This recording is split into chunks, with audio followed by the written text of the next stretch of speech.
제가 지금 더워가지고요. 왜 넣으세요? 점심 뭐 드셨길래? 은근히 이게 무거워가지고 집에서부터 이렇게 들고 왔어요. 얼마나 무겁길래? 근데 묵직하더라고. 이게 철제라서 그런지 저게 뭐예요 근데? 영화에서 나왔던 소비드 기체 소비드. N633이 플레인이라고 치니까 바로 소비드 기체라고 뜨더라고요. 저게 뭐냐면 N6332가 네네. 항공기에 이제 깨알 고유 넘버가 있어요. 저것도 소비드 중에 N6332라는 기체 넘버를 준 거예요. 그럼 아재님이 보시기에는 저 때 제가 안 태어나서. 아유 근데 정말 이쁩니다. 시작부터 플러스 1점 띠링. 아 멋있습니다. 이번에는 영화 라파에트를 라파이엣. 라파이엣. 아재님은 어떻게 보셨나요? 테드로 봤어요. 죄송합니다. 꽤나 평점이 높더라고요. 아 그래요? 네, 생각보다 한 8.2로 준수한 편. 되게 장점도 많았어요. 착한 전쟁 영화다 또는 고공 전투가 실감이 난다. 제임스 프랭코 배우가 나오는데 그 사람 얼굴이 잘생겨서 착한 영화라는 건지. 제임스 딘 닮은 깜짝 놀랐습니다. 제임스 딘 닮은. 근데 또 단점은 스토리 라인이 되게 부실하다. 예상이 간다. 역사에 있었던 일을 어떻게 보여주려고 했던 그런 영화라서 참 재밌게 보고 영상미도 좋잖아요, 그죠? 그리고 하늘에 기사도 같은 게 나오고. 오투르와 르현, 샤바나크 출생의 부유한 귀족 출신인 라파에트 장군에서 이분이 이제 조지 워싱턴과 함께 미국 독립전쟁을 이끌어서 이분을 기리기 위해서 프랑스잖아요. 네. 근데 미국의 독립전쟁에 그 영국하고 맞서싸울 때 프랑스가 지원을 해줬잖아요. 네네. 그리고 독립을 축하한다고 자유의 여신상을 선물로 줬죠. 근데 라파에트 장군 자체가 프랑스 장군이지만 물론 영국하고 사이가 안 좋아서 그런 것도 있겠지만 그러니까 미국을 도와준 게 사실이죠. 근데 이번 라파에트는 프랑스가 독일하고 싸우잖아요. 미국의 청년들이 가는 이제 반대적인 역할을 하는데 거기엔 상징적인 역할이 라파에트 장군이 아니었나. 맞는 것 같아요. 1점? 라파이에트의 대원들의 이야기로 알고 있어요. 네. 영화에서는 브레인 롤링스라고 하는 실제 이름은 프랭크 루크. 미국에서 두 번째로 많은 승리를 기록한 에이스. 애리조나에서 온 기구 사냥꾼이라고 합니다. 이분은 또 되게 독특한 특징이 메달 오브 아너를 받은 최초의 비행사라고 합니다. 메달 오브 아너. 두 번째 인물은 라울 러프베리. 이분은 러프베리 원형진의 창시자라고. 러프베리 원형진이 뭔가요? 빙글빙글 돌아서 회피하는 방어 기동? 그걸 러퍼베리라고 해요. 러퍼베리가 뭐냐면 비행기가 없네? 내용 잠깐만. 비행기가 이렇게 돌잖아요. 돌아요 이렇게 만나서. 근데 성능이 비슷하잖아요. 물어서 쏴야 되는데 못 몰고 계속 이렇게 돌아요. 러퍼베리 계속 도는 상으로 원을 두고 계속 도는. 이따 영화에도 나올 거예요. 서로 얼굴만 보고 도는 장면들. 그런 거를 상황을 러퍼베리라고 해요. 이번에 최근에도 게임 해보셨잖아요. 아재님만의 어떤 특이한 기동 같은 걸 해보신 적이 있으신지. 그냥 하는 거예요. 그리고 또 세 번째 인물은 실제 이름은 유진 블라드. 그때 당시 상황에서는 사실 흑인들을 굉장히 차별했던 시기인데 이분은 최초의 흑인 전투 조종사. 네. 멋진 인물들을 조사를 이렇게 해오셨네요. 옛날 밀리 길리분하고 좀 다른 느낌이 약간. 처음부터 준비를 많이 해오셨네요. 1점 띵. 어우 밀리 길리님 안 계신가? 8분 10초로 넘어가는 이 장면을 수고해 주시는 분은 진격의 디자이너신가요?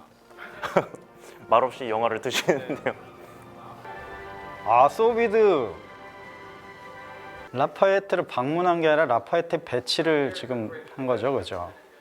그 에스카드릴 라파이에트. 자 여기서 한 가지 얘기하고 싶은 게 대대 육군이셨죠, 그죠? 네. 네, 영문으로 대대를 뭐라고 할까요? 바탈리온이라고 해요.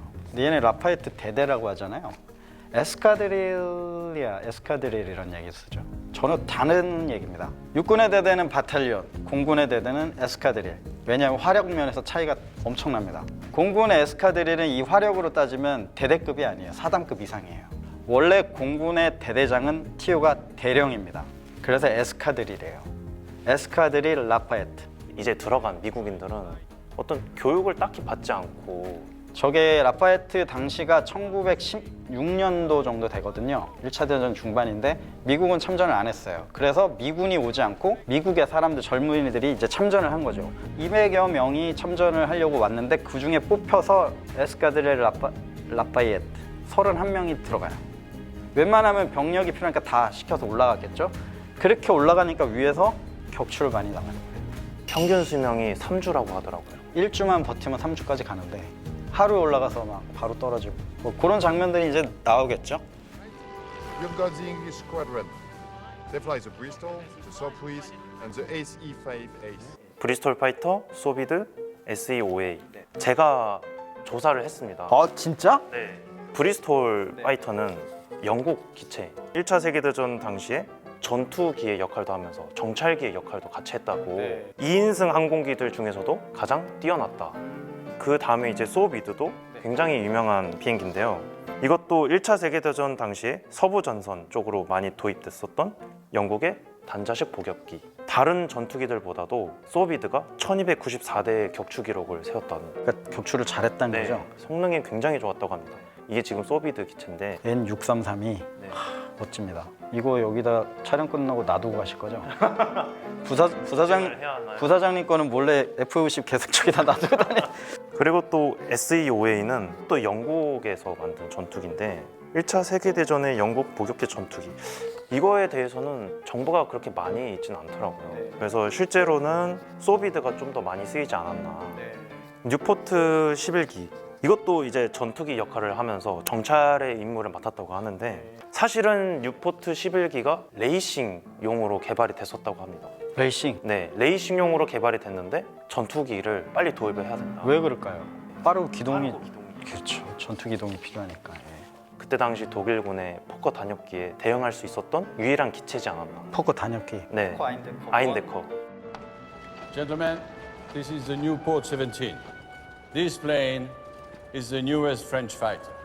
When you are proficient enough, you'll be among the first to fly it. 뉴포트 17기. 네. 17기는 11기에 비해서 훨씬 더 좋아졌다고 하는데 더 가벼워지고 크기가 커져서 안전성과 기동성을 동시에 확보하는. 왜 그렇게 좋아질까요, 계속? 독일군에 대항하기 위해서 들고. 예, 저는 그 얘기를 하고 싶어요. 서로의 비행기가 나오면서 조금만 더 좋았으면 좋겠다. 추력이 좀만 더 서로 이제 독일, 프랑스, 영국 이렇게 도전과 응전의 개념이잖아요. 근데 여기서 한 가지 여쭤보고 싶은 거. 지금 계속 얘기하시는데 전투기와 정찰기 계속 임무를 했다. 왜 계속 병행을 했을까요? 정찰기는 무기가 안 달려 있으니까 속도에만 집중을 했을 것 같은 느낌이 들거든요. 네. 고도가 높아야 될 것 같아요. 멀리서 사진을 찍어야 되는 그런 임무를 맡은 그 시대를 반영했으면 고도가 높고 속도가 빨라야 적진을 빨리 찍고 돌아갈 수 있게끔. 0.5점. 아쉽네요. 제가 이제 말씀드리고 싶은 건 뭐냐면 비행기의 태생 자체가 전투를 위해서 나타나지 않았어요. 그러니까 뭐 나중에 기구도 나오고 하지만 1차 대전에 이 복역기들이 나온 거는 첫 번째 정찰의 임무를 위해서 나왔어요. 저때 당시에 가장 큰 주력은 육군이에요. 유럽 전장에서, 그죠? 지상군의 작전을 어떻게 도와줄 것인가, 정찰기가 떠서 적의 지상군이 어디로 기동하는구나 보고를 하는 거죠. 기병이 하던 거를 기병 정찰대 가서 그걸 보고서 와서 얘기해 줘야 되는데 그걸 공중에서 하는 거죠. 왔다 갔다 하면서 서로 비행기를 보면서 안녕하고 적군인데 안녕하고 총이 없잖아요. 그런 거 하다가 나중에 안 되겠다. 쟤네가 우리의 비밀을 다 가져가나 격추시키자. 막 비행기에 총을 달기 시작하는 거죠. 아지님 모르시는 게 없으시네요. 공부해야 돼요. 저 어제 깜짝 놀랐어요. 이제 전투를 하러 가죠. 무리를 지어서 가죠. 포코 삼역기 빨간색 삼역기 배달 오나요? 배달 제가 지금 주문이요. 1타래 여러 가지 역할을 해주시는 분 감사합니다. 진격의 디자이너님. 지금 영화에 나타난 호코 삼역기입니다. 제가 뭐 선전하는 거 아니고 집에 있는 거 들고 왔습니다. 예. 벨트의 금원 중 하나가 태양을 등지고 적이 눈치채기 전에 적기보다 높은 고도에서 하강하며 공격하라. 왜 그럴까요? 태양으로부터 나타나죠. 왜? 탑건에서 말씀드렸는데 태양에 숨으면 적기가 안 보여요. 그러니까 아예 태양에서 나타나는 거지 못 보게 하려고 독일 군들이 그 전술을 쓰는 거죠. 높은 고도에서 하강하면서 공격을 하면 뭐냐면 고도를 속도로 취하면서 속도를 빠르게 하면서 적기를 쏘고 도망가면 속도가 붙여 있죠. 엄청나게 빠른 속도로 치고 올라가죠. 그러면 속도가 다시 고도로 올라가죠. 거기에서 다른 전투기들은 속도를 안 붙였죠. 맞고 못 쫓아가는 거죠. 이멜만 어택이에요. 저기 있네? 다시 공격. 다시 이멜만. 다시 롤아웃 확인. 적기 또 있네? 이런 식으로 전술을 구상. 그게 이멜만 턴이란. 높은 고도에서 하강을 하게 되면 날개가 하나가 더 있는 게 더 무거워서 힘들지 않았을까요? 날개로 하나 지금 전투기도 복역기가 없죠. 왜냐면 구조가 탄탄하니까. 지금 소비도 보세요. 찢어질 것 같지 않나요? 구조물 옆에 있는 프레임이 약하겠죠, 그죠? 그리고 저렇게 약하다 보니까 날개 하나에서 받는 양력이라는 게 있어요. 여기 하나에서 받는 양력이 세지 않아요. 그럼 날개 두 개면은 두 개에서 양력을 받잖아요. 세죠. 그런데 세 개면 양력이 더 세지겠죠.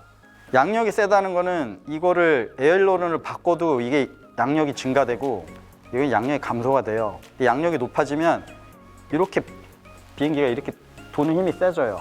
기동성이 민첩해지죠. 근데 재밌는 건 이렇게 되면 비행기 두 개면은 만들었잖아요. 날개 세 개 피면 물자가 또 많이 필요하지. 삼엽기가 그렇게 인기가 없었어요. 영화의 공중전을 또 빠뜨릴 수 없죠. 저길 건너야 돼요. 왜냐면 강이 자연적인 방어벽 역할을 하잖아요. 저기를 돌파를 하면 그 다음 강으로 빠져야 되죠. 굉장히 교관이 걱정하는 것 같아요. 첫 번째 출격. 지휘관의 마음입니다, 저게. 핸들리 페이지 폭격기라고. 그것도 뭐 공부하셨나요? 네. 여기 있는 비행기 나오는 거 다 공부하신 거예요? 이야, 역대 최고다, 역대 최고. 핸들리 페이지 폭격기는 어떤 특징이라기보다는 독일 고타 폭격기랑 조금 비교하면서 고타 폭격기도 나오겠네, 네, 좀 네. 있으면. 사실 핸들리 페이지 폭격기는 고타를 잡을 수 있는 폭격기로 묘사가 돼 있습니다. 아군들에게 힘이 돼줄 수 있는 폭격기가 아니었을까. 아까 비행기들이 정찰 용도로 쓰다 전투기로 왔는데 느닷없는 폭격기는 이거 멍미? 왜 갑자기 또 폭격기가 나왔을까요? 좀 이상하지 않나요? 공부를 조금 해봤습니다. 폭격 망능주의라는 어떤 말이 생길 정도로 폭격기에 대해서 되게 열광하는 분위기가 있었더라고요. 왜요? 폭격기로 전투기를 만들 수 있는 군사시설이나 상업시설을 폭격을 해버리면 전력이 많이 줄어든다는 그런 만능주의. 와, 나는 이제 밀리길리를 잊어야겠어. 일단 1점 띠링. 근데 대단하세요. 그때 이게 뭘 말씀드리냐면 줄리오 두헤라는 사람이 있어요. 이탈리아의 전략가. 그 사람이 쓴 책이 있어요. 커맨드 오브 더 에어. 제공권이라는 책을 그 전에 씁니다. 중폭격기까지 나와요. 만들지도 못했던 개념이 나와요. 무슨 말이냐? 전투기나 항공기는 방어용이 아니다. 공격용이다. 라고 역설을 합니다. 육군처럼 어디서 어떻게 방어해? 이 뚫린 공간을. 그래서 일단 전투기의 용도는 공격용이다가 하다 보니 전투기 가지고 전투기를 잡는 거는 방어잖아요. 지상에 있는 전투기를 잡는 게 어때? 그럼 전투기가 만들어지기 전에 공장을 때리면 어때? 공장을 왜 때려? 주요 대도시를 때려서 전쟁을 포기하게 만들면 되지. 이런 전략 폭격 사상이 엄청나게 대두가 돼요. 그래서 너도 나도 폭격기가 나오고 저게 중심으로 들어가기 시작해요.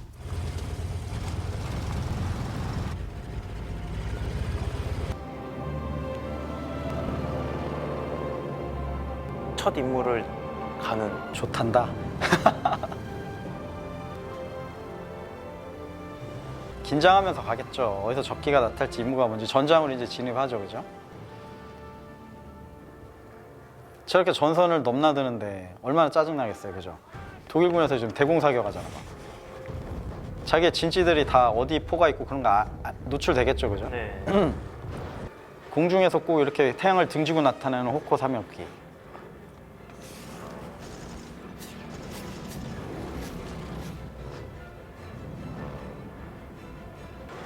헤드온으로 패스. 근데 재밌는 게 독일기들은 지금 기관총을 2문을 써요. 화력에서 좋겠죠, 그죠? 싱크로나이즈드 그게 생겨나면서 도그파이트가 생겨났다는 게 맞나요? 그거 봤어요, 근데 제 거? 제 영상으로 예습을 하셨답니다. 싱크로나이즈 얘기가 나오네요. 예. 싱크로나이즈 스위밍? 동조 장치. 네, 프로펠러에 안 맞게끔 총이 발사되게끔 한다. 그 전에 여러 가지 단계가 있어요. 한번 도그파이트 한번 보시죠. 뒤에서 쏘잖아요, 지금. 벌써 맞았어. 앞에서 쏘면은 피하겠죠. 이제 뒤에서 나타나죠.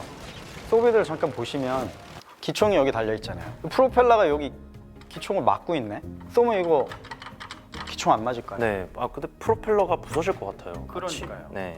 그러니까 초반에 비행기들은 정찰기들이 이런 거 못 달았어요. 안 그래요? 총 쏘면 이거 맞겠지. 이게 나무인데. 그래서 아이디어를 낸 사람이 있어요. 이거 어떻게 할까? 롤랑 가로스. 롤랑 가로스. 저 프랑스어를 몰라서 롤랑 가로인지 롤랑 가로스인지 모르는데 그분이 프랑스 전투 조종사인데 저렇게 쏘기 위해서 총을 앞에다 장착을 하는 거예요. 그리고 여기에 맞아도 괜찮게 처음으로 여기 프로펠러 안쪽에다가 쇠를 달아요. 철판을. 그럼 맞고 튀게. 그리고 이걸 돌려보는 거야. 몇 발, 10발 중에 한 발 정도 맞았나 봐요. 아, 일단 전투는 되겠다. 그 비행기를 타고 올라가서 독일기를 격추를 합니다. 독일군이 깜짝 놀라요. 얘가 왜 총이 왜 저렇게 나오지? 롤랑가로의 신사고, 새로운 사고로 전투 양상이 바뀌는 거야. 이렇게 되니까 자연스럽게 뒤로 붙어서 쏘는 거죠. 그걸 본 독일군들은 저게 뭘까 안 궁금할까요? 고장이 나서 불시착을 합니다. 독일한테 뺏겨요. 그래서 기계적으로 다른 방법을 모색을 해요. 그게 바로 아까 말씀하신 싱크로나이즈드. 총이 발사되는 게 기어하고 맞물려서 이게 지나갈 때 총이 땅, 땅, 땅, 땅, 땅 만든 거예요. 싱크로나이즈드 기술이 나오면서 전투 양상이 바뀝니다. 플러스 1점. 네, 역대 최고야. 예. 뭐예요? 지금 프로펠러 부러졌죠, 그죠? 프로펠러 부러져서 추력이 상실된 상태. 왜냐면 프로펠러가 양쪽에 2개가 붙었는데 하나 부러지면 이 축 자체가 돌지 못해요. 어그러져요. 저거 안전벨트 꼭 매야 됩니다. 저거 안전벨트 안 매서 오스발드 벨케 별거 아닌데 공중에서 안 죽고 저 비상착륙하다 죽었어요. 아, 저 때도 안전벨트가 있어야죠. 안 매면 저는 기동하다 훅 날아가면 어떡해요. 안전벨트 매죠. 근데 그거 안 매가지고 안전벨트 차 타실 때 꼭 매세요. 큰일 납니다. 띠링 공익 캠페인. 비상착륙을 시도할 때 왜 낙하산을 안 폈을까? 낙하산이 없으니까. 낙하산 자체에 신경을 안 쓴 거죠. 근데 시작합니다. 저 때부터. 아, 조종사들 너무 많이 죽는구나. 그냥 보병처럼 생각했다가 아, 죽으면 이 교육하는데 시간이 너무 오래 걸리잖아요. 그 보완하기 위해서 이제 탈출 시스템들이 이제 시작이 됩니다.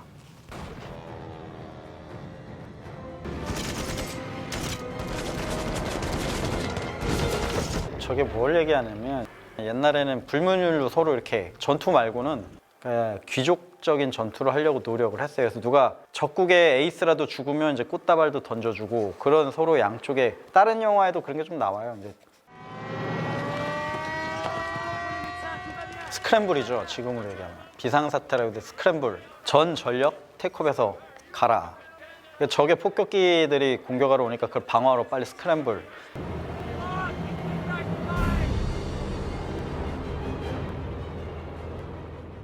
고탑 폭격기가 나타난 것도 그 폭격 만능주의 때문에 나타난 거 아닐까? 그렇죠. 예. 폭격기들은 다 그 사상에 있어서 폭격기들은 되게 또 신기한 게 뒷좌석에 기관총을 발사할 수 있는 방어를 해야 되니까. 왜냐면 전투기들이 도구파이트로 뒤로 들어오니까 뒷걸 방어해야 되니까 뒤쪽에 이제 총수, 기관 총수들을. 가깝게 보이거든요, 비행기 서로. 근데 저렇게 총이 안 맞을 수가 있을까? 총이야. 저거 맞추기 쉽지 않아요. 왜냐면 레이더도 없고 그 앞에 지금 보면 건 사이트가 있잖아요. 그냥 고정형이에요. 예를 들어서 매생이의 눈으로 매형을 쏘고 싶어. 이렇게 있으면 쏘면 그냥 가서 맞겠죠. 근데 기동을 하잖아요, 이렇게. 제가 이렇게 건 사이트를 두고 여기다 왔을 때 쏴야 맞는데 기동을 하잖아요. 이때 쏴야 돼? 움직이잖아요. 지금 여기서 쏴. 이렇게 가고 있어. 지나가겠죠. 리드 포인트는 걸 잡아야 돼요. 근데 나도 기동하고 얘도 기동해. 어떻게 쏴야 돼? 각도별로 리드 포인트를 얼마나 잡아야 맞아요. 사실상 저 때는 속도에 집중하기보다는 그래서 기동성에 조금 더 왜요? 뒤에서 발사하는 걸 다 피하기 위해서. 플러스 1점. 띠리리. 속도가 중요치 않아요. 기총 공격은 방어하는데 속도를 붙인다고 제가 좋은 게 하나도 없어요. 계속 경로를 바꾸면서 못 맞게. 매형이 쏠라 그랬는데 오! 깜짝! 다시 기동해야 되잖아. 올 거 아니에요. 빠져나가는 거지. 그걸 징킹 기동이라고 해요. 그러니까 그런 걸 계속 하는 거야. 바렐롤 디포지션을 가네. 야 낙하산이 없다. 씨. 이래서 낙하산이 필요하다는 거. 안전벨트 꼭 매라는 얘기 여기서 나왔어요, 그죠? 이렇게 꼭 잡고 있어라. 자, 이렇게 돼서 자세가 바뀌는 거야. 속도 조절 못하고 쏘다가 나가면 다시 기동을 해서 얘가 이 위치가 되는 거죠. 그런 식으로 전술이 좀 어떤 이름이 있을 수 없죠. 건징킹. 저 때는 양력이 좋으니까 기동. 오 재밌는데요. 오늘 한 5편 나오겠는데요.